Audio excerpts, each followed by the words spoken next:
ये कहो कि सोने की खान पीतल के दाम बेचती है। वापस दिला दो, मुंह मांगे पैसे दूंगा। पैसे कागज के फूल हैं दोस्त। जब पूरा खेत ही मिल सकता है तो अनाज से क्यों काम चलाएं? मुझे इस जमीन का 15% चाहिए। मंजूर, मैं सिर्फ ये जमीन दिला दो और देखो हमारे पास पूरी जिंदगी नहीं पड़ी हुई। कविता, कविता। आई जी, ये लीजिए। अरे वो कांति चाचा के यहाँ से जो मैं पेपर्स लाया था वो कहाँ है? अरे आप भूल गए, आपने तो बाहर टीवी के पास रखे थे। वो मेरे बैग में डाल दो, बहुत इंपॉर्टेंट पेपर्स हैं। जल्दी करो, मुझे देर हो रही है। हाँ, अभी डाल देते।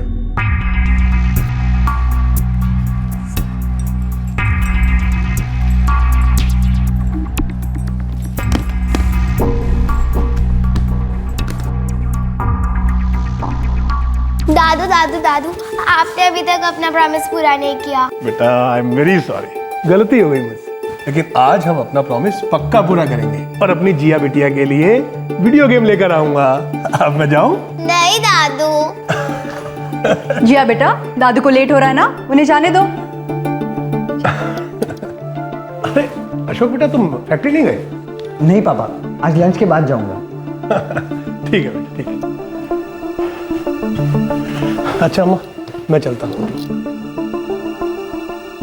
सर, मेरे पास मेरी पूरी जिंदगी पड़ी है मेरे पापा का अधूरा सपना पूरा करने के लिए, लेकिन मैं ये सारी जिंदगी इन कोर्ट्स के चक्कर नहीं काटना चाहता बस। देखो राजेश बेटा, तुम्हारे मरहूम पापा को उनके पार्टनर ने धोखा दिया और ये केस मैं इतने सालों से लड़ रहा हूँ, लेकिन बेटा अब मेरी तबीयत ठीक नहीं रहती, इसलिए तुम्हारा ये केस अब मेरा भतीजा सूरज शुक्ला लड़ेगा। आप जो ठीक समझे। वैसे मुझे आपके जजमेंट पर 100% भरोसा है। और मुझे 100% भरोसा है कि मैं और मेरे एसोसिएट दिनेश जैन इस केस को जीत कर रहेंगे। सूरज जी, अगर आप पापा के पार्टनर के साथ आउट ऑफ कोर्ट सेटलमेंट करना चाहें तो मुझे कोई एतराज नहीं। मिस्टर मेरा, जब हम पूरा का पूरा बागान सूद समेत वापस ले सकते हैं तो चंद पेड़ों में खुश क्यों रहना? तो बेटा चले आप? हाँ जी आते।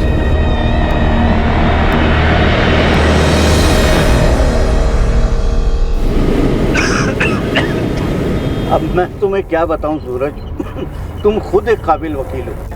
कैसी बात कर रहे हैं चाचा जी, आप गुरु हैं मेरे। बेटा सीनियर होने के नाते एक बात जरूर कहूंगा, आउट ऑफ कोर्ट सेटलमेंट को रूल आउट मत करना, क्योंकि अक्सर जीत की जिद में हम वक्त से हार जाते हैं।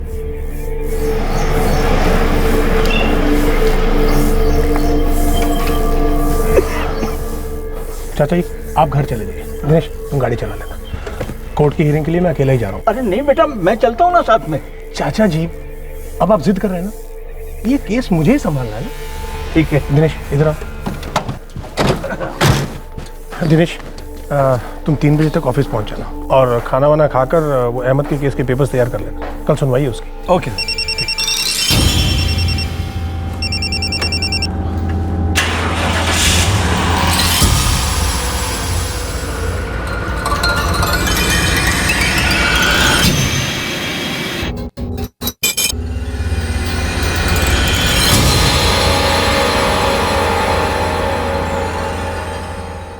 एडवोकेट सूरज शुक्ला भोपाल डिस्ट्रिक्ट कोर्ट में पिछले 30 सालों से प्रैक्टिस कर रहे थे। यह उनके लिए एक आम वर्किंग डे था। वो अपने बताए हुए समय पर अपने ऑफिस लौटने वाले थे और फिर उसके बाद घर जाने वाले थे। लेकिन 10 अगस्त 2014 की दोपहर को ऐसा नहीं हुआ। एडवोकेट सूरज शुक्ला के गुरु और चाचा कांतिलाल शुक्ला, उनका असिस्टेंट दिनेश जैन और उनके परिवार वालों को भनक तक नहीं थी कि उनका भविष्य हमेशा के लिए बदलने जा रहा था और इसकी जड़ें अतीत की गहराइयों में थी। The number you have called is currently switched off. The number you have called is currently switched off. The number you have called is currently switched off. The number you have called is currently switched off. अरे कोई कांति को फिर से phone लगा दो, मैं बात करूंगी।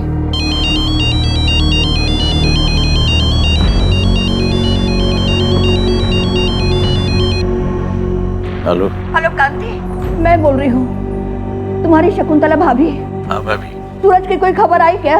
अरे भाभी, मैंने दिनेश और अशोक को कह दिया है कि टेंशन ना लो, केस की छानबीन के सिलसिले में कहीं गया होगा, आ जाएगा। 10 बजने को है, आज तक कभी ऐसा हुआ नहीं। सुनो, जो तुमने नया केस सूरज को दिया है वो कोई गड़बड़ वाला केस तो नहीं है ना? कोई गड़बड़ वाली बात नहीं है, आप डरिए मत, वो आ जाएगा। हाँ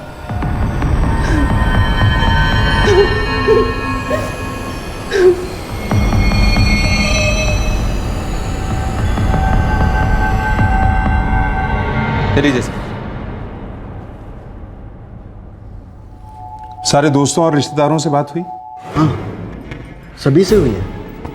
पापा कहीं नहीं है। मॉर्ग मैं हुआ है सर, सारे अस्पताल भी दिखाया। मैंने इन्हें पहले कई बार देखा है डिस्ट्रिक्ट कोर्ट में। वो वहीं प्रैक्टिस करते थे और वहीं से गायब हुए हैं। तो वहीं से ढूंढते हैं।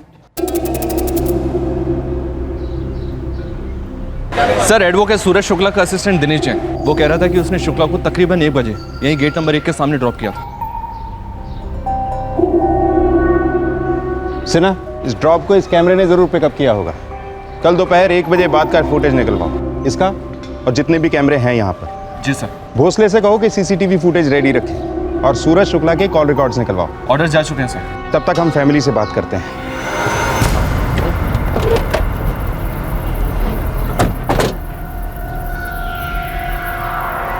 प्रैक्टिस डिस्ट्रिक्ट कोर्ट में करते हैं। लगता है सुप्रीम कोर्ट के वकील का घर है। खानदानी पैसा भी तो हो सकता है सर। या फिर जबरदस्त तकदीर हो सकती है। हो सकता है कोई लॉटरी लगी हो। देखिए सर, मेरे पापा छोटे मोटे केसेस ही लेते थे, ज़्यादातर चीटिंग मीटिंग के केसेस। छोटे मोटे केसेस ही लड़ते थे बस? हाँ, वो कोई टेंशन वाला केस लेते ही नहीं थे। कोई और टेंशन थी?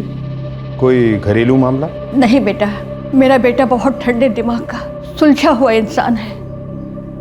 उसे न किसी को टेंशन देना अच्छा लगता है और ना ही लेना। वैसे मामला है टेंशन वाला शकुंतला जी।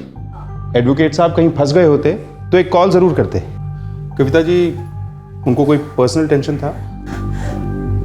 जी नहीं, ऐसा कुछ भी नहीं था। कोई अफेयर? कभी नहीं। किसी से कोई दुश्मनी? कोई पुरानी दुश्मनी, फैमिली वाली?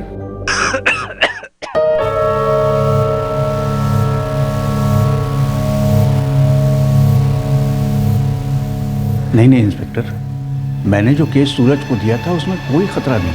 आखिर इतने सालों से मैं भी तो लड़ रहा हूँ ना, मुझे तो कुछ नहीं हुआ। आपके सामने खड़ा हूँ और सूरज को अभी उस पर काम करते हुए तो सिर्फ 1 ही दिन हुआ था। मुझे इस क्लाइंट का नाम और नंबर चाहिए। जी दिनेश। ये रहा उनका कार्ड, मोबाइल, एड्रेस, लैंडलाइन, सब कुछ है इसमें।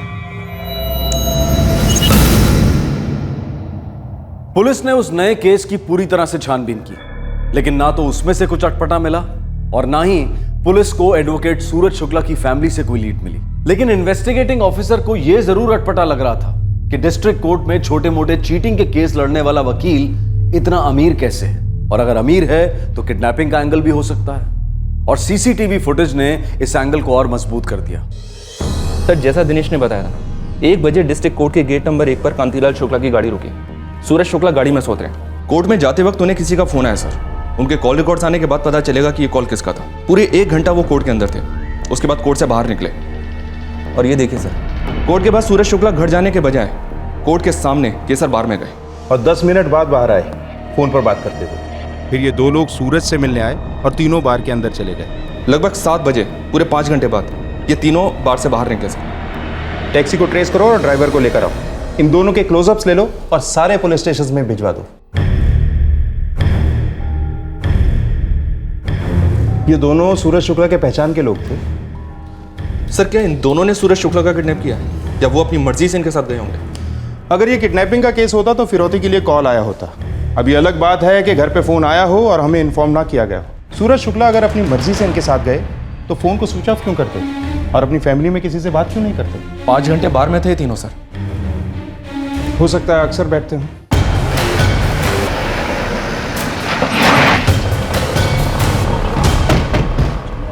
नहीं सर, उस दिन से पहले इन तीनों को मैंने कभी नहीं देखा। ये वाला तो आता होगा? नहीं सर, अपने रेगुलर कस्टमर को मैं अच्छी तरह पहचानता हूँ। उस दिन से पहले नहीं देखा मैंने इनको। सीसीटीवी है? नहीं, सीसीटीवी तो नहीं है। 5 घंटे तक यहाँ बैठे जी? काफी पी होगी। हाँ साहब, तीनों ने बहुत पी थी और वो हंस हंस के और मजे लेके बातें कर रहे थे। एक बात थी साहब, मतलब मैं अजीब तो नहीं कहूँगा लेकिन मुझे खटकी जरूर थी। क्या? साहब, उन्होंने स्नैक्स वैक्स नहीं मंगाया था, बल्कि होता यह है कि 4-5 घंटे बैठ के मजबूत पीने वाला खाने के लिए बहुत सारे आइटम मांगता है, लेकिन इन तीनों ने ऐसा कुछ नहीं किया, बस पीते रहे। खाने का प्लान कहीं और का था, इसीलिए सिर्फ पीना हुआ। और उस टैक्सी में बैठकर शायद किसी खाने वाली जगह पर गए होंगे। वैसे भी रात के खाने का वक्त हो रहा था। सर टैक्सी और टैक्सी वाला दोनों ट्रेस हुए हैं। भोसले उन्हें थाने लेकर आ रहे हैं। आउट ऑफ सिटी हैं, थोड़ा टाइम लगेगा। सिन्हा लगता है इन तीनों में गहरी दोस्ती थी। वैसे भी शुक्ला ने उनके साथ काफी पी भी। सर ये दिनेश शुक्ला का असिस्टेंट, वो इन लोगों के बारे में जरूर जानता होगा। हो सकता है साथ मिला हुआ हो सकता है ये किडनैपिंग दोस्तों के बीच ही प्लान हुई हो। क्या वाहियात बात कर रहे हैं सर आप? मैं और सूरज जी की किडनैपिंग? ख्याल इतना भी वाहियात नहीं है दिनेश। पिछले 13 साल से तुम शुक्ला को असिस्ट कर रहे हो। मेरे बड़े भाई हैं वो, पिता समान। अमीर बाप का गरीब लड़का, छोटे मोटे चीटिंग के केस सॉल्व करके तुम्हारे पिता समान बॉस ने काफी कुछ बना लिया है। और जहां तक हमारी जानकारी है, तुम अब तक किराए के एक कमरे में रहते हो, कमा रहे हो। ऐसी भक्ति बॉस के प्रति? सर मुझ पे शक करके आप खामा अपना वक्त जाया कर रहे हैं। मैं सूरज जी की इज्जत करता हूँ, इसलिए उनके साथ जुड़ा हुआ हूँ। और उनके हर केस में मुझे कुछ ना कुछ नया सीखने को मिलता है। और जितना मैं उनको जानता हूँ ना, उतना शायद कोई नहीं जानता। फिर तो तुम इन दोनों को भी जानते होगे। काफी गहरी दोस्ती थी तुम्हारे शुक्ला जी की इनसे। मैंने इन्हें कभी नहीं देखा। तुम्हारे शुक्ला जी को पीने की लत थी? बिल्कुल नहीं। हाँ, कभी कभार एक आध ड्रिंक लेते देखा मैंने उनको। और तुम्हें लगता है कि तुमसे बेहतर उन्हें और कोई नहीं जानता? सर वो टैक्सी ड्राइवर आ गया। आप थोड़ी देर बाहर बैठिए और आराम से सोचिए कि कहीं आप हमें कुछ बताने में भूल तो नहीं रहे।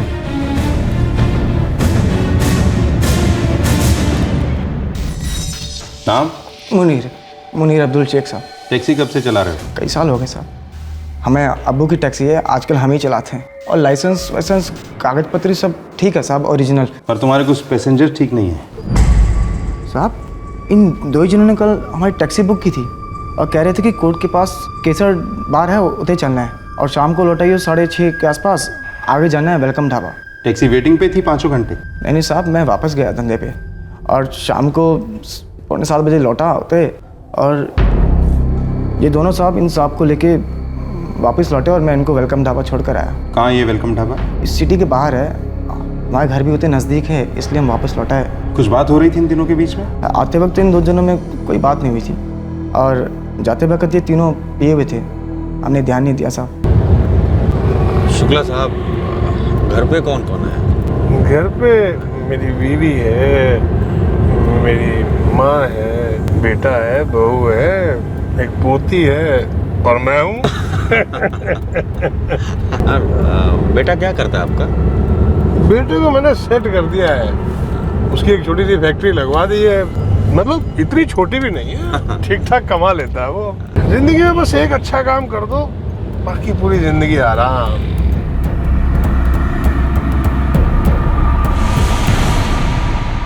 और उसके बाद ये तीनों वेलकम ढाबा पे उतरे और उससे पहले कोई बात नहीं हुई इनके बीच। एक दूसरे को नाम से बुलाया कभी? इतना ध्यान नहीं दिया साहब। ठीक है मुनीर, तुम जा सकते हो। जी साहब। वेलकम ढाबा का नाम सुना है? यहाँ तो सूरज जी कई बार गए हैं। किसके साथ? क्यों? अपने 2 दोस्तों अजय और योगेश के साथ। पिछले 1 महीने में करीब 3-4 बार गए थे। कहीं ये दोनों अजय और योगेश तो नहीं? सर कुछ कह नहीं सकता, मैं कभी इनसे मिला नहीं हूँ। फिर इनके बारे में कैसे जानते हो? पिछले महीने मेरे बाबा बीमार हो गए थे तो मैं गया था उनसे मिलने।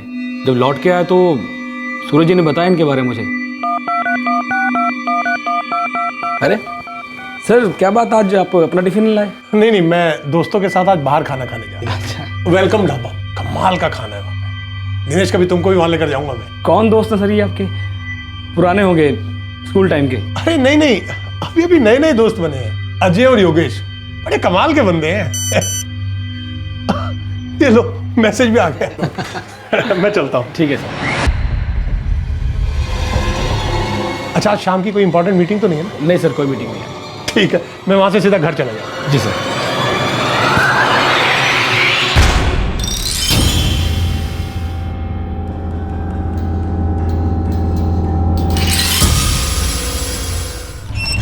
सर सूरज शुक्ला के कॉल रिकॉर्ड्स आ गए हैं। 1:02 पर सूरज को कॉल आया था अजय जायसवाल का और 2:10 पर योगेश गुप्ता का। ये वही लोग होंगे, अजय और योगेश, सूरज जी के नए दोस्त। सच बताऊं तो मुझे शौक लग रहा है जानकर कि सूरज जी उनके साथ बार में इतना पी रहे थे। अभी तो केस शुरू भी नहीं हुआ है दिनेश। एक से एक शौक आने बाकी हैं। फिलहाल तुम जा सकते हो, लेकिन शहर नहीं छोड़ सकते। जी सर। समझ में नहीं आ रहा सर, 1 महीने की इतनी गहरी दोस्ती, सालों से असिस्टेंट रहे दिनेश को पता ही नहीं है। फोटोग्राफ्स फैमिली को दिखाओ, नाम भी बताओ, चाचा कांतीलाल शुक्ला को भी। फिर हम सीधा वेलकम ढाबा जाएंगे। इस नई नई दोस्ती में मुझे किसी पुरानी दुश्मनी की बू आ रही है सिन्हा। इंसान को सबसे ज्यादा धक्का तब लगता है जब किसी अपने बहुत ही करीबी की परछाई में परायापन झलकता है, किसी राज का साया नजर आता है। एडवोकेट सूरज शुक्ला की फैमिली और उसके चाचा कांतीलाल शुक्ला ने अजय जायसवाल और योगेश गुप्ता का नाम तक नहीं सुना था। सूरज की फैमिली, चाचा कांतीलाल, असिस्टेंट दिनेश सभी बौखला गए थे कि कहीं सूरज कोई बात उनसे छुपा तो नहीं रहे थे, कोई ऐसी बात जो सिर्फ ये 2 नए दोस्त जानते थे और कोई नहीं, या फिर कोई और भी था।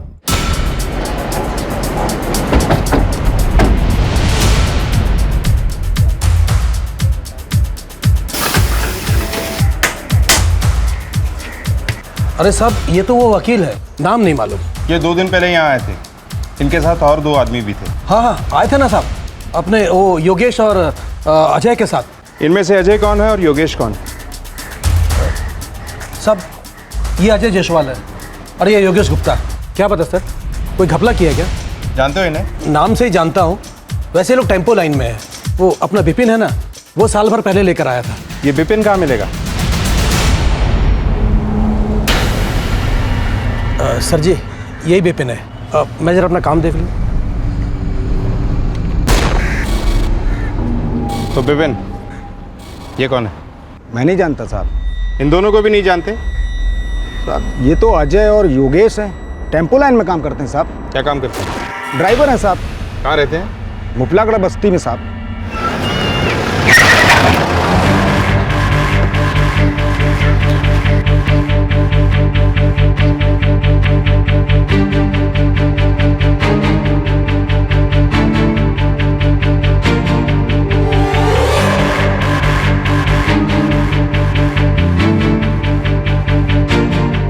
सर, ये 16 बता देगा, अजय जायसवाल का।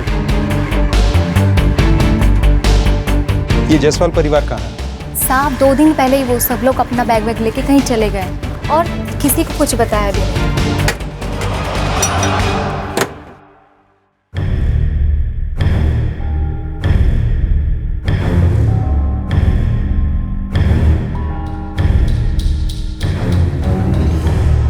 सर, कुछ खास तो नहीं मिला है? ये मिला है सर। सर, योगेश गुप्ता के घर पे ताला लगा हुआ था। 2 दिन पहले योगेश अपनी पत्नी के साथ कहीं निकल गया। पड़ोसी से उसकी बीवी रेखा का सेल नंबर मिला है। लगता है अजय और योगेश अपनी फैमिलीज के साथ साथ भागे, पकड़े भी साथ नहीं जाएंगे।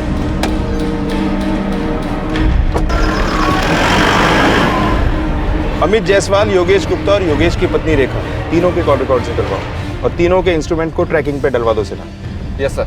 सर, एक बात है, योगेश और अजय दोनों टेम्पो चलाते हैं, दोनों ड्राइवर हैं। सूरज शुक्ला इनके साथ दोस्ती क्यों करेगा? इनके साथ बैठकर शराब क्यों पिएगा? हो सकता है सूरज को पता ही ना हो कि वो ड्राइवर है, या फिर हो सकता है उसे पता हो और तीनों मिलकर कुछ प्लान कर रहे हैं। एक काम करो, दोनों के क्लियर फोटोग्राफ सूरज के फोटोग्राफ के साथ आसपास के सभी पुलिस स्टेशन पे भिजवा दो। Yes sir. सिन्हा, मुझे किसी बुरी खबर की बू आ रही है।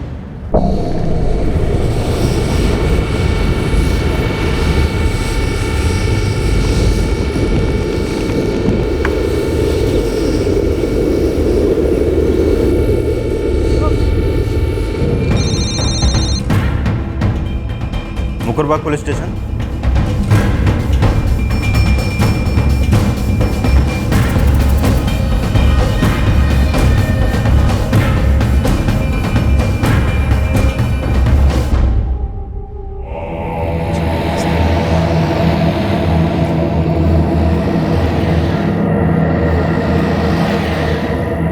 आइए साहब। साहब, इस तरह।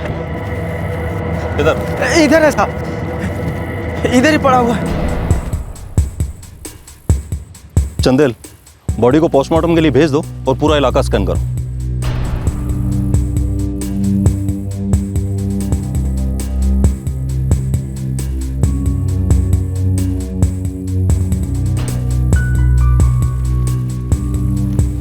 दयानंद, ये बॉडी के पास जमीन पे क्या पड़ा है?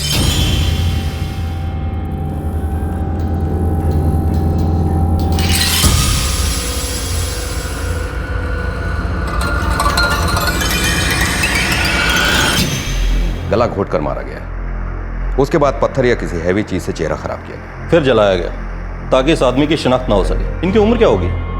इनकी उम्र 55 से 60 साल के बीच है। खतना नहीं हुआ है। ब्लड स्ट्रीम में एल्कोहल कंटेंट्स काफी पाए गए हैं और पेट में ढेर सारा खाना। सर, लाश जहां मिली वहां का पूरा इलाका छान मारा, कुछ नहीं मिला। बॉडी के पास हमें ये मिला। विक्टिम की पहचान छुपाने के लिए कितना कुछ किया गया। चेहरा खराब किया गया, बॉडी को जलाया गया। क्या ये सब हमें गुमराह करने के लिए किया गया या ये लॉकेट ही किसी और का था? सर, मैंने बॉडी के डिटेल्स स्टेट के हर पुलिस स्टेशन में भेज दी है।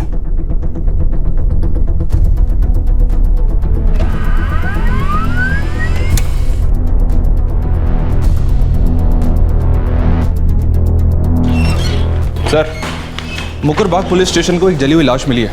डिटेल्स काफी मैच कर रहे हैं सूरज शुक्ला से। सूरज शुक्ला की फैमिली को इन्फॉर्म करो शिनाख्त करवाने के लिए।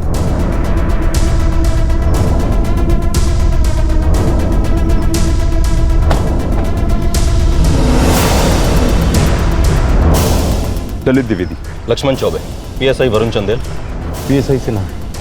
फैमिली ऑन द वे है। बस साथ ही हो। आगे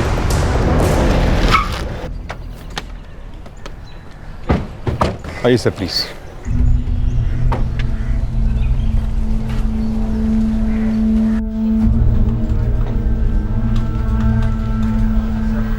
देखिए, बॉडी बहुत बुरी हालत में है। आप लोगों में से जो नहीं देख पाएगा वो प्लीज यहां बैठ जाइए।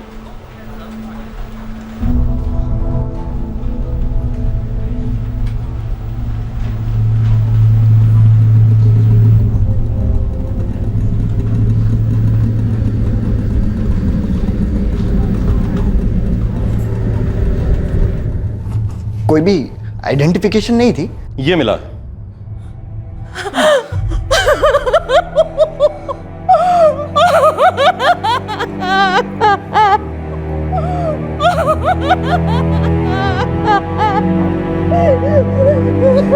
एक खुशहाल परिवार के कर्ता की भयानक रूप से हत्या हुई थी।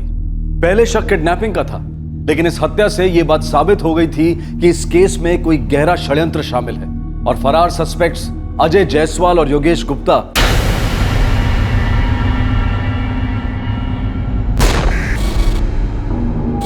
इस साजिश के महज सिपाही हैं। भोपाल में दर्ज किया गया यह मिसिंग केस अब एक मर्डर केस बन गया था और इसकी नए सिरे से इन्वेस्टिगेशन शुरू हुई। सर, मुकरबाग पुलिस स्टेशन से इस केस की फाइल आ चुकी है। पोस्टमार्टम रिपोर्ट भी इसी में है। अजय जायसवाल और योगेश गुप्ता के सेलफोन्स अभी भी स्विच ऑफ आ रहे हैं सर। ये रहे उनके कॉल रिकॉर्ड्स।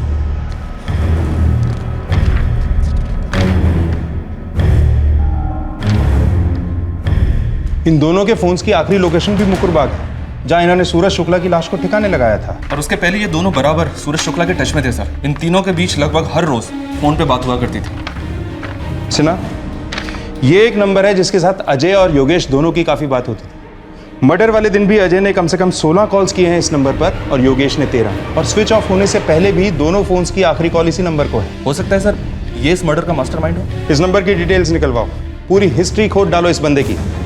हो सकता है इस केस का रिमोट कंट्रोल इसी बंदे के पास था।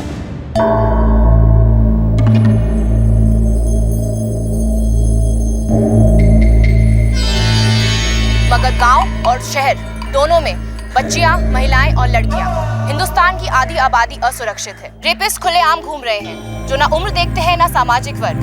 पर हमारा हाजी खान साहब, क्या बात है साहब।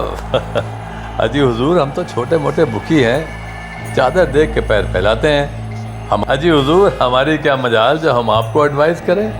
सरकार तो खुद बड़े खिलाड़ी हैं।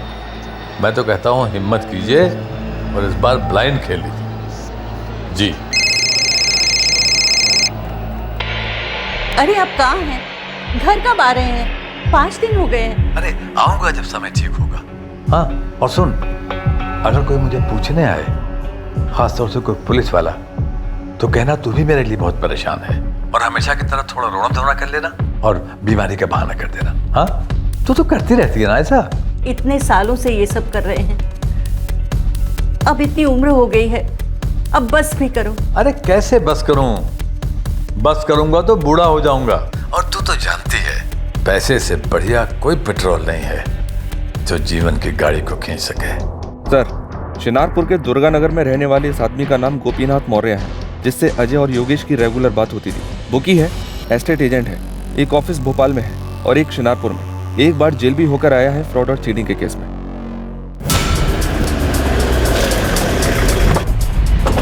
सर, गोपीनाथ मौर्य का सेलफोन अभी भी स्विच ऑफ आ रहा है। उसके दोनों ऑफिस पर ताला लगा है। बगल वाले ऑफिस के लोगों से बात किया है, कह रहे कि 5 दिनों से ऑफिस बंद है। 10 अगस्त को तो सूरज शुक्ला की हत्या हुई थी और उसे चीटिंग के केसेस में महारत हासिल है। सर, कहीं ऐसा तो नहीं कि गोपीनाथ मौर्य को सूरज शुक्ला ने जेल भिजवा दिया हो सकता है।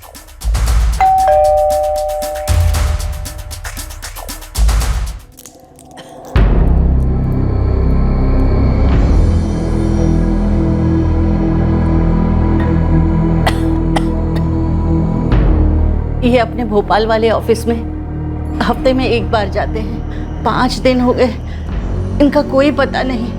मैं बहुत परेशान हूँ, ना कोई फोन कॉल, ना कोई संदेश, कुछ भी नहीं। 5 दिन हो गए हैं आपके पति को गायब हुए। आपने पुलिस को बताया तक नहीं, एक मिसिंग कंप्लेंट भी दर्ज नहीं की।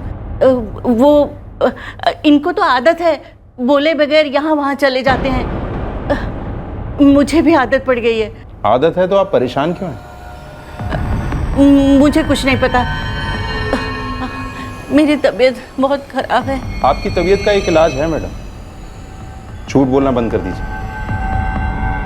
आपसे भी बुजुर्ग एक औरत हैं भोपाल में जिन्होंने अपना बेटा खोया है। उस आदमी की एक पत्नी है, एक बेटा है, एक बहू है। वो सब लोग बहुत दुखी हैं, बहुत परेशान हैं। उनके बेटे की मौत का जिम्मेदार आपका पति गोपीनाथ मौर्य हो सकता है। नहीं नहीं, ऐसा नहीं हो सकता। आपको कोई गलतफहमी हुई है। गलतफहमी हुई है तो बहुत जल्द दूर हो जाएगी जब आपके पति जहां भी हैं हमारे पास आ जाएंगे। आप हमारी मदद करेंगी ना? कैसी मदद? आप बीमार हो ना, आराम कीजिए घर पर। अगर आपके पति का फोन आए तो बात जरूर कीजिएगा, लेकिन गलती से भी बता मत दीजिएगा कि हम लोग उसे खोज रहे हैं। नहीं बताएंगी ना आप? अपने पति की लेटेस्ट तस्वीर दीजिए। 24 घंटे सर्वेलेंस रखो, लैंडलाइंस को टैप करो और अपने सारे खबरियों को ये डिटेल्स और तस्वीर दे दो। बूढ़ा आदमी है सर, भाग भाग कर कितना भागेगा? ये बूढ़ा आदमी सिर्फ एक बार चीटिंग के केस में पकड़ा गया है। ये आदमी भागने वालों में से नहीं, भगाने वालों में से। बूढ़ी लोमड़ी लगता है ये मौर्य।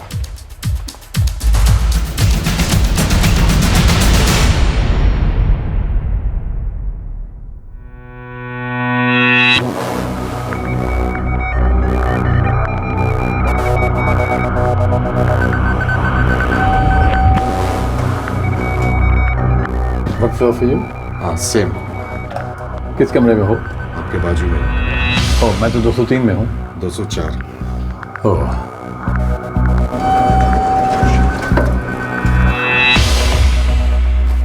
पर 204 तो इस फ्लोर पे है नहीं। नीचे है शायद, मेरा नीचे।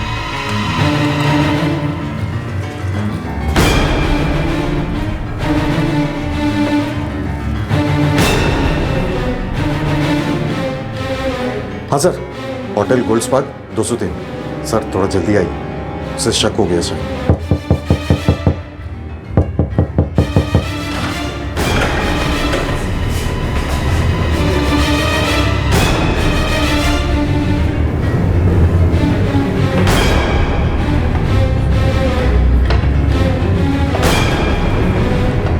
मौर्य जी,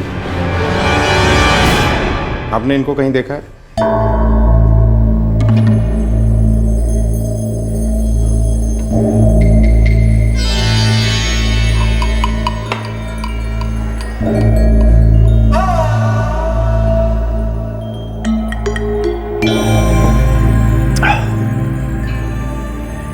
मौर्य जी के लिए और पानी लेकर आओ। पहले हम इन्हें नहलाएंगे, उसके बाद कुछ करंट के झटके देंगे। नहीं सर प्लीज, हम पर दया कीजिए। ऐसा मत कीजिए सर, देखिए बूढ़ा आदमी हूँ, बीमार रहता हूँ। इसीलिए तमीज से पूछ रहा हूँ, ये बुढ़ापे में क्या सेकंड इनिंग खेली आपने? बताता हूँ। सर मेरा एक दोस्त है मुंशी गोयल। अरे मुंशी गोयल के बच्चे, इतने सालों को याद किया। मुसीबत में तो अपने ही याद आते हैं साले गोपीनाथ मौर्य।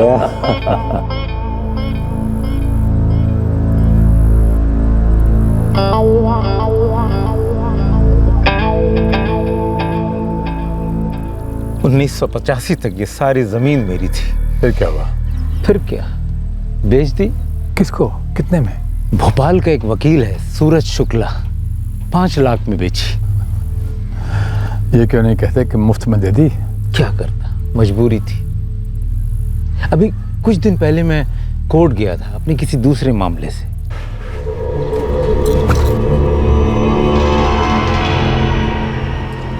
अरे गोयल साहब, आप इतने सालों के बाद साक्षात मेरे सामने हैं।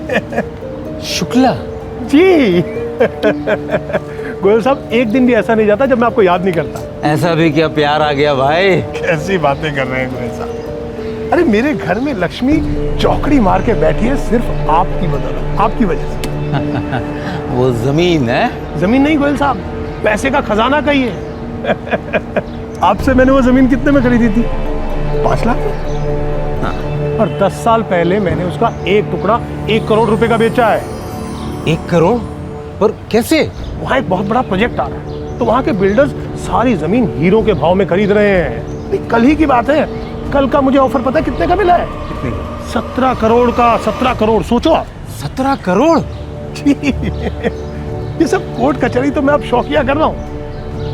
मेरे पास आज जो कुछ भी है गोयल साहब, सब आपकी मेहरबानी।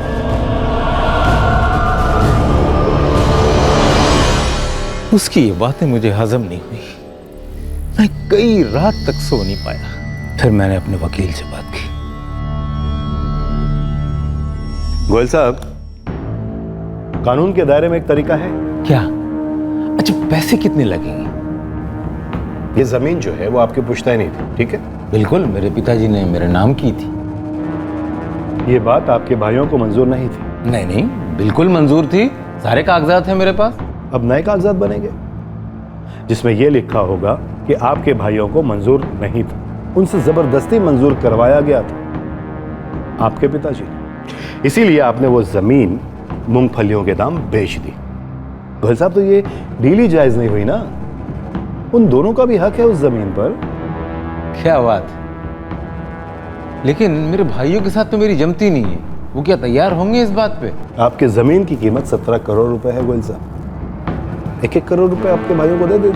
हाँ, 1 करोड़ में तो कोई भी तैयार हो जाएगा। और 1 करोड़ मेरा। 1 करोड़? फीस अलग से गोयल साहब। 1 करोड़ केस जीतने के बाद दे दीजिए। फिर क्या हुआ? भाई मान गए, मुकदमा किया, नतीजा क्या निकला? अरे भाई मान गए, केस किया, नतीजा लेकिन शुक्ला के पक्ष में ही होने वाला है, क्योंकि उसका पलड़ा भारी है। मेरे वकील ने तो आधी रकम पे out of the court settlement का सुझाव भी दिया, लेकिन साला मानता ही नहीं है। गोयल जी, जब पूरा बागान ही मेरा है तो मैं चंद पेड़ों को क्यों कबूल करूं? शुक्ला, फैसला भी तुम्हारे हक पे हुआ नहीं, और कहीं इस जमीन पर कोर्ट का स्टे ऑर्डर आ गया तो सालों रगड़ते रहोगे कोर्ट में। वकील हो, जानते हो ये सब। वकील हूं, इसीलिए मैं कोर्ट केस से डरता नहीं हूं। और इस केस में मेरी कोई गलती नहीं है, इसलिए कोर्ट मेरे साथ कोई नाइंसाफी नहीं कर सकती है। एक बात बोलूं गोयल जी, आपका लालच आपको गिरा रहा है और आप गिर रहे हैं। संभल जाइए, वरना उठ नहीं पाएंगे आप। शुक्ला, आखिरी बार एक बात सुन लो मेरी। आखिरी बार आप सुन लीजिए, और खन्ना तुम भी सुन लो। मुझे पता है तुम वहीं पर बैठे हो। अरे आउट ऑफ कोर्ट सेटलमेंट तो बहुत दूर की बात है, मैं तुम लोगों पर मानहानि का दावा ठोकने वाला हूं। तैयार रहना, बुरे दिन आने वाले हैं तुम लोगों के।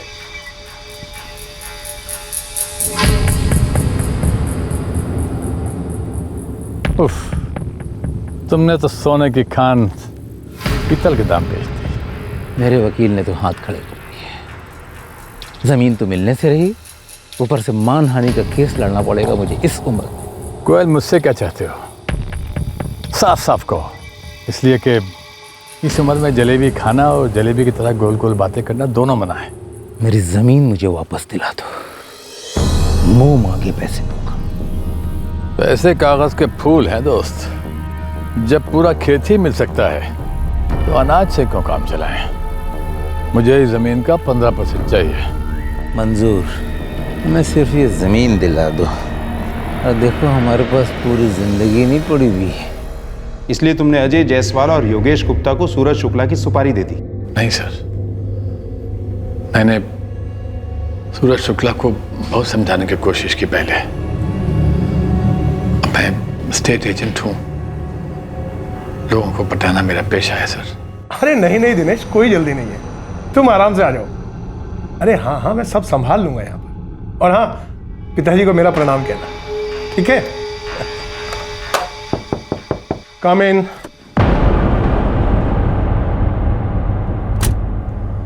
ये आपके लिए। कौन है आप? अब आप मेरा फोन तो उठाते नहीं हैं। सोचा कि अपना फूल का चेहरा आपके सामने ले जाऊंगा तो शायद आप पिघल जाएं। ओह, तो आप हैं गोयल के टट्टू मौर्य? गोपीनाथ मौर्य। मैंने आपको बैठने के लिए नहीं कहा है, बुजुर्ग हो इसलिए धक्के मारकर नहीं निकालूंगा। वकील साहब, ये जिंदगी बड़ी कमीनी चीज है। हम जैसे कमीनों को बुजुर्ग बना देती है और आपके जैसे भले लोगों को फरिश्ता बना सकती है बेवक्त।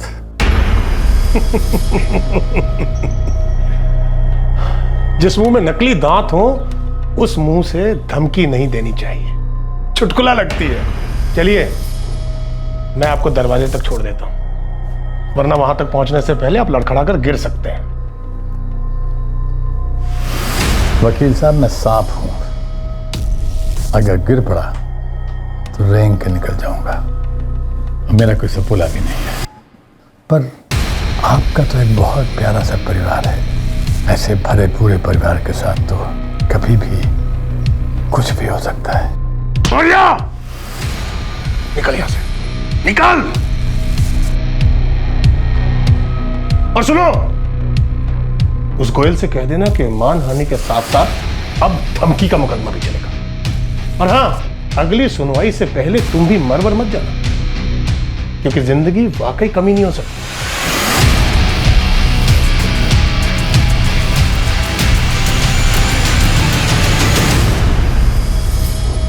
सर, जब घी अकड़ जाए तो उंगली टेढ़ी करनी पड़ती है। अजय और योगेश को कैसे जानते हो? सर, मैंने जिंदगी के हर दिन से थोड़े थोड़े रंग चुराए हैं। जब जेल हुई तो वहां के अंधेरे में अजय और योगेश जैसे रंगीन नौजवान मिले, शराब और शबाब के शौकीन, और जबान इतनी मीठी कि मौत को भी शुगर की बीमारी हो जाए। कैसी बातें कर रहे हैं गुरुदेव आप? अरे आप तो हमें जहर पीने को देंगे ना, उससे भी विलायती पेक समझ के गटक जाएंगे। पहले काम तो सुन लो। आप जो भी कहेंगे हम सब करेंगे गुरुदेव। अरे जेल में आपसे इतनी अच्छी अच्छी बातें सीखने का मौका मिला है, क्यों अजय? हाँ। अब इतना बड़ा ज्ञान पाने का मौका हमें कहाँ नसीब होगा? एक आदमी को थोड़ा ज्ञान देना है और उससे थोड़ा ज्ञान लेना है। अरे तो गुरुदेव, हो गया समझो, आपने कहा और हो गया। क्यों योगेश? हाँ हाँ, हो गया। वकील है सूरज शुक्ला, बड़ा तेज है। सालों पहले उसने एक जमीन खरीदी थी एक दोस्त से। दोस्त को जमीन वापस चाहिए, मामला कोर्ट में है। बस आप दोनों को इससे दोस्ती करनी है और उसे केस वापस लेकर आउट ऑफ कोर्ट सेटलमेंट करवाना है।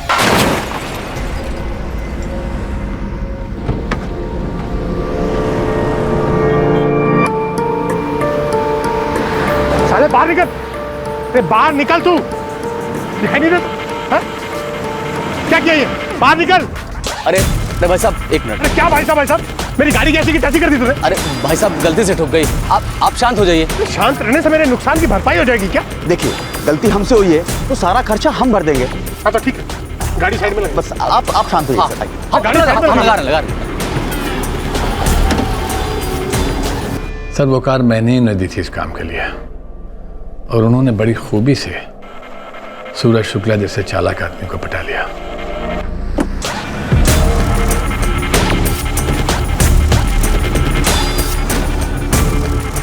लगभग 5,000 रुपए का खर्चा आ जाएगा और 3 घंटे का टाइम चाहिए।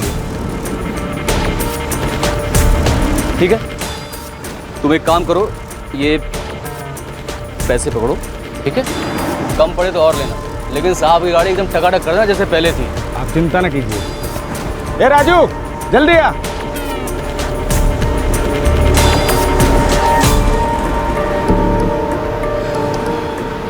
मैं यहाँ 3 घंटा वेट नहीं कर सकता।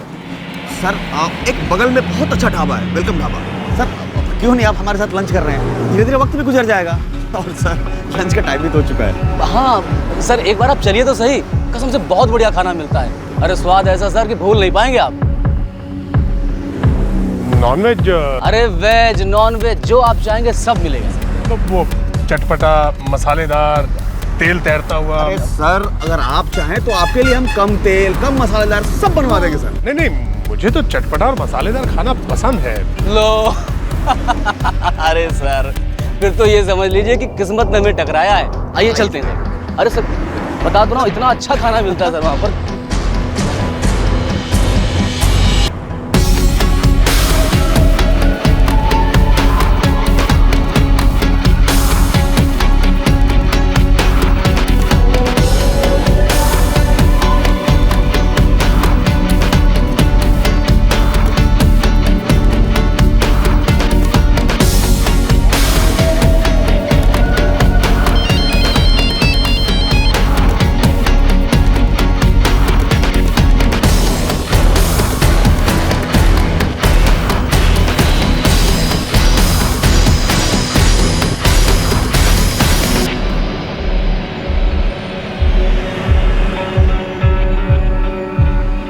सूरज की असली भूख और प्यास दोस्ती की थी। अजय और योगेश उसे बड़े प्यार से करीब लाए, दोस्ती जताई और देखते ही देखते बंदा दिल खोल कर बातें करने लगा। 1 महीने में दोस्ती की दही पूरी तरह जम गई।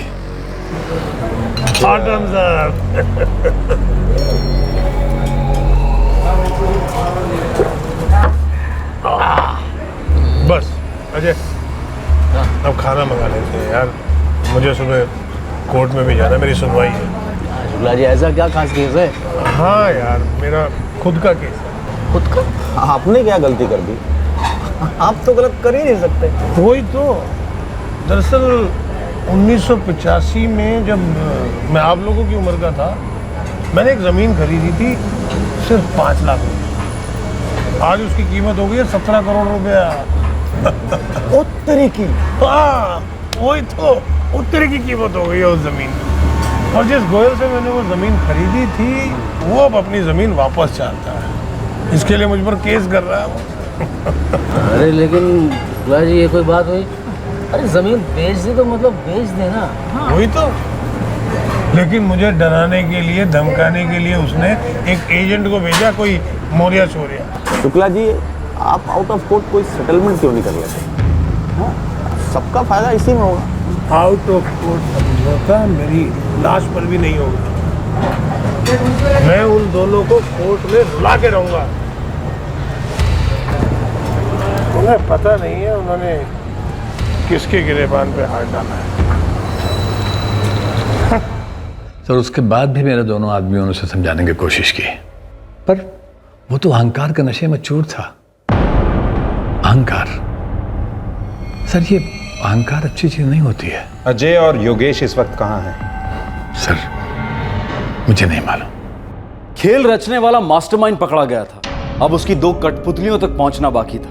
एमपी पुलिस ने अजय जायसवाल और योगेश गुप्ता का पीछा किया और आखिरकार दोनों पुलिस के शिकंजे में आ गए। एडवोकेट सूरज शुक्ला मर्डर केस अपने आखिरी पड़ाव पर आ पहुंचा।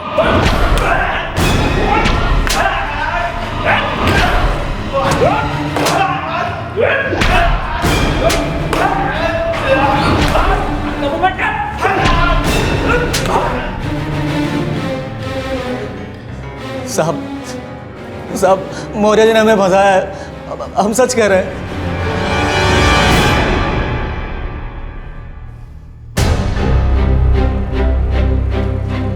एक आदमी के कत्ल को तुम लोग कुछ नहीं समझते? अगर हम लोग भी ऐसे ही समझे तो तुम लोगों का एनकाउंटर कर दें और बार बार एक ही बात दोहराएं कि हमने कुछ नहीं किया। फर्क बस इतना होगा कि हम लाश को नहीं जलाएंगे, तुम्हें जिंदा जला देंगे। बोलो, आजमाना चाहोगे हमें? अजय, योगेश, तुम लोगों के पास सच बोलने के अलावा और कोई चारा नहीं है। सीसीटीवी फुटेज है तुम लोगों का। सर हमने वही किया सर जो मौर्य साहब ने कहा सर। हाँ साहब। देखो भाई, हमने पूरी ईमानदारी और दोस्ती खाते से सामने वाले को समझाने की पूरी कोशिश की। हाँ गुरुदेव, समझाने की कोशिश तो की, लेकिन जब सामने वाला मानने को तैयार नहीं तो क्या किया जाए? अब कहता है कि लास्ट पे भी समझौता नहीं हो पाएगा। शायद हो पाएगा समझौता लाश पर। देखो, अगर सूरज मर जाता है तो उसके परिवार वाले डर से पिघल जाएंगे और उसके बाद आउट ऑफ कोर्ट सेटलमेंट करने के लिए राजी हो जाएंगे। लेकिन गुरुदेव, सूरज ऐसे कैसे मर सकता है? तुम दोनों मिलकर उसे मार दो, खत्म कर दो। अरे गुरुदेव, गले में हाथ डाल के बात निकलवाना एक चीज़ है और गला दबा के खामोश करना कुछ और है। ये मर्डर कहीं महंगा ना पड़ जाए। तुम दोनों को 2-2 लाख रुपए मिलेंगे और आउट ऑफ कोर्ट सेटलमेंट के बाद 2-2 लाख और मिलेंगे।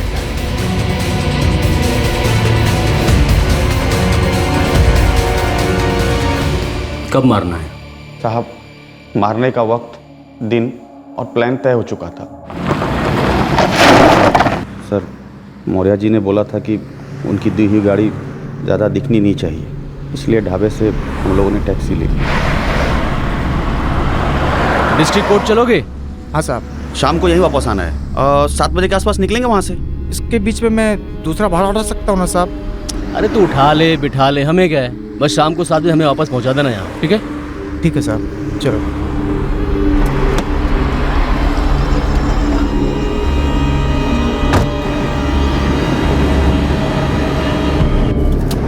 हाँ जी सूरज जी, हाँ हम लोग यहाँ से निकल चुके हैं, बस यही कोई 2 बजे तक पहुँच जाएंगे। बढ़िया है, मेरा भी बस 1 ही घंटे का काम है। फिर बैठते हैं किसी अच्छी जगह पे, किसी ऐसी बार में। हाँ, एक बार तो यहाँ कोर्ट के सामने ही है, केसर बार। मैं कभी गया नहीं हूँ वहाँ पर, लेकिन सुना है बहुत अच्छा है। मैं वहाँ पहुँचकर आप लोगों का इंतजार करता हूँ। ओके ओके, पहुँच जाएंगे।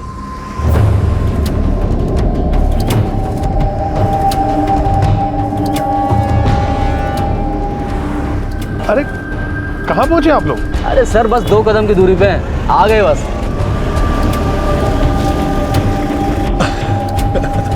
अरे योगेश, कैसे है सर? अरे शुक्ला जी, कैसे? बस बढ़िया। क्या टैक्सी से? गाड़ी किधर है? अरे अब दारू पीनी तो गाड़ी कौन चलाएगा? 7 बजे ही आ जाना। ठीक है साहब।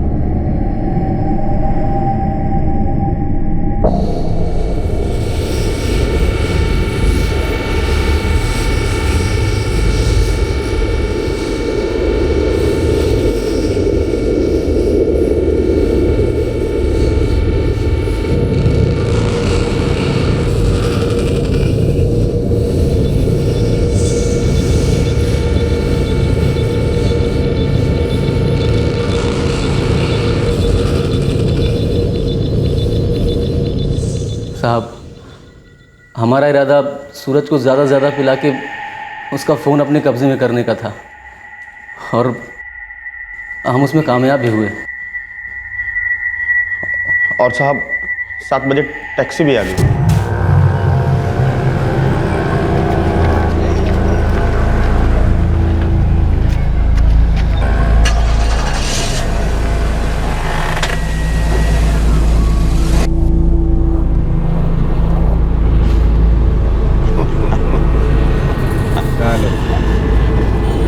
शुक्ला साहब, आपके घर पे कौन कौन है? घर पे एक बीवी है, बूढ़ी माँ है, मेरा बेटा है, बहू है, एक पोती है और मैं हूँ। बेटा क्या करता है आपका? बेटे को मैंने सेट कर दिया है, उसकी एक छोटी सी फैक्ट्री लगवा दी है। मतलब इतनी छोटी भी नहीं है, अच्छा खासा कमा लेता है वो सब मेरे कारण है।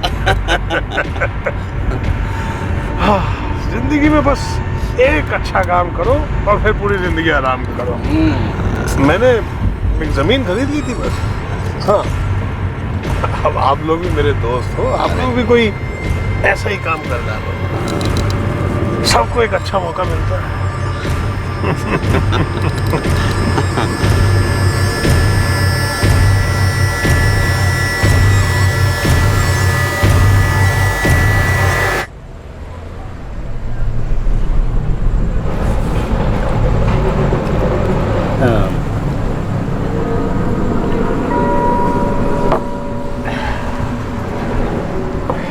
आज हम ऐसे क्यों पी रहे हैं जैसे जिंदगी का आखिरी दिन? हाँ? अरे वकील साहब, अब जिंदगी का क्या भरोसा, जब तक है मजे करो। वो तो है। दरअसल मैंने अपनी जिंदगी हमेशा दूसरों के लिए जी, घर बार, माँ बाप, बीवी बच्चे, इन सब के लिए। अपने लिए कभी टाइम ही नहीं मिला। दरअसल कभी अच्छे दोस्त नहीं मिले। अब तुम लोग मिले हो यार, तो चलो जिंदगी एंजॉय करते हैं।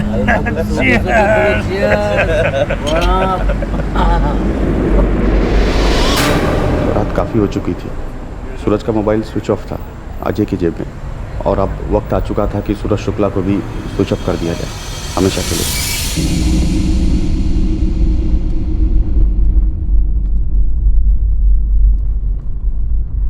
अजय, योगेश, मेरा फ़ोन किधर है यार? मुझे घर पे फ़ोन करना है भाई। तुम लोगों को चिंता हो रही होगी ना? मेरा फ़ोन दे दो भाई प्लीज़।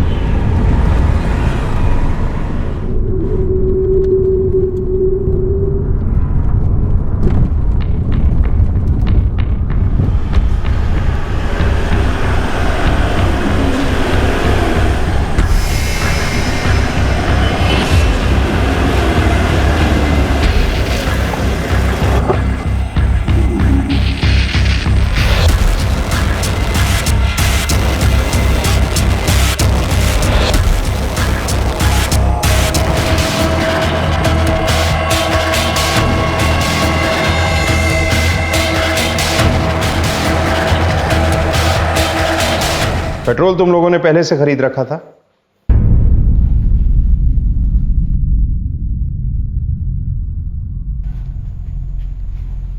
चेहरा बिगाड़ने का प्लान? सूरज शुक्ला का सेलफोन, वॉलेट और वॉच, ये सब कहाँ है? साहब मेरे बीबी के पास है। बीबी का नंबर? 4442240। बात करो, टीम भिजवा दो। सर साहब, हमने जो कुछ भी किया वो सब मौर्य जी के कहने के मुताबिक किया।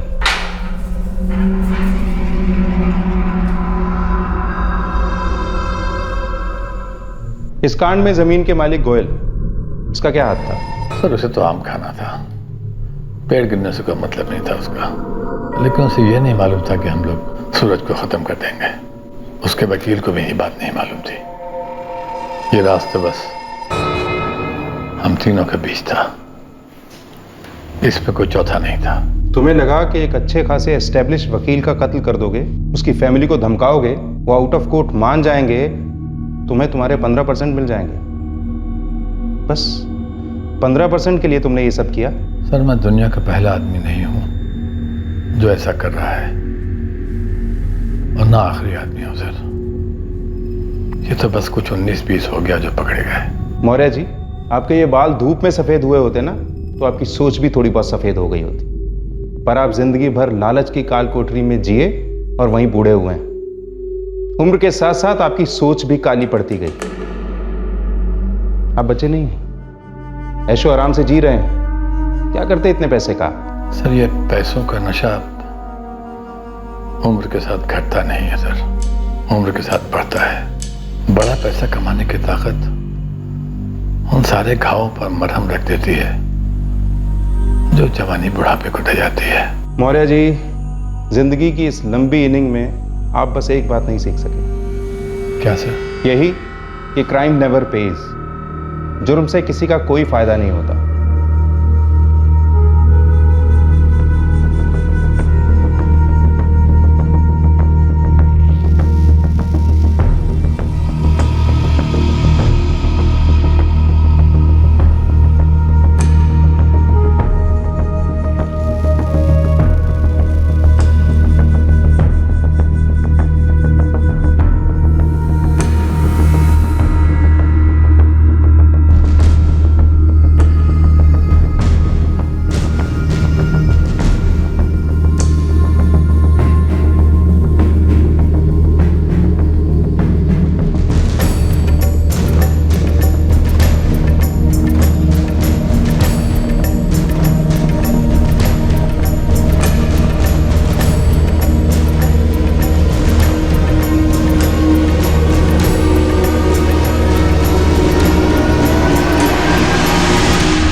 पुलिस ने गोपीनाथ मौर्य, अजय जायसवाल और योगेश गुप्ता पर मर्डर, किडनैपिंग और क्रिमिनल कॉन्स्पिरेसी के चार्जेस लगाए हैं। उन्हें आईपीसी की धारा 302, 365 और 120B के तहत गिरफ्तार किया गया है और तीनों इस वक्त जुडिशियल कस्टडी में हैं। पुलिस को अपनी इन्वेस्टिगेशन में मुंशी गोयल के खिलाफ कोई सबूत नहीं मिला, जिसने गोपीनाथ मौर्य से यह कहा था कि वो सूरज शुक्ला को मनाए ताकि जमीन के लिए आउट ऑफ कोर्ट सेटलमेंट किया जा सके। लेकिन क्या मुंशी गोयल बेकसूर है, निर्दोष है?